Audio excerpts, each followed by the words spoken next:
ఏమంటూ ప్రభుత్వ పాఠశాలలో ప్రతిభ లేదందువా, government school పిల్లలు గొప్పవారు కాలేరద్దువా. ఎంత మాట ఎంత మాట! ప్రపంచ మేధావులలో ఒకరిగా గుర్తింపు పొంది ఎన్నో రాజ్యాంగాలు కాచి గొడవూచి అపూర్వమైన భారత రాజ్యాంగాన్ని నిర్మించడంలో కీలక పాత్ర పోషించిన డాక్టర్ బాబాసాహెబ్ అంబేద్కర్ చదివినదే స్కూలు మా గవర్నమెంట్ స్కూలు. మన దేశ రక్షణ వ్యవస్థను పటిష్టంగా చేసి పృథ్వీ, అగ్ని, నాగ్, త్రిశూల్ వంటి క్షిపణులు తయారు చేసిన గొప్ప క్షిపణి పితామహులు ఏపీజే అబ్దుల్ కలాం చదివినదే స్కూలు మా గవర్నమెంట్ స్కూలు. అంతేలా మా వెంటనే ఉండి మా భవిష్యత్తును తీర్చిదిద్దుతున్న మా ఉపాధ్యాయ సింహాలలో సింహభాగం గవర్నమెంట్ స్కూళ్ళలో చదివిన వారే కదా.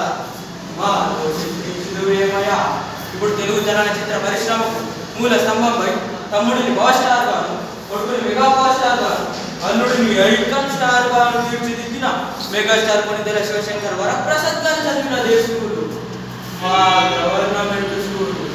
కష్టాలను నష్టాలను దాటి దమ్మును ధైర్యాన్ని చూపుతూ మా గవర్నమెంట్ స్కూల్ విద్యార్థులు ఎన్నడో ప్రతిభామూర్తులని గుర్తింపు తెచ్చారు.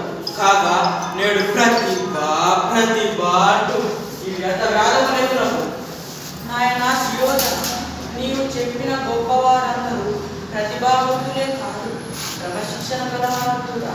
నేడు మీలో ఆ లక్షణాలు లోపి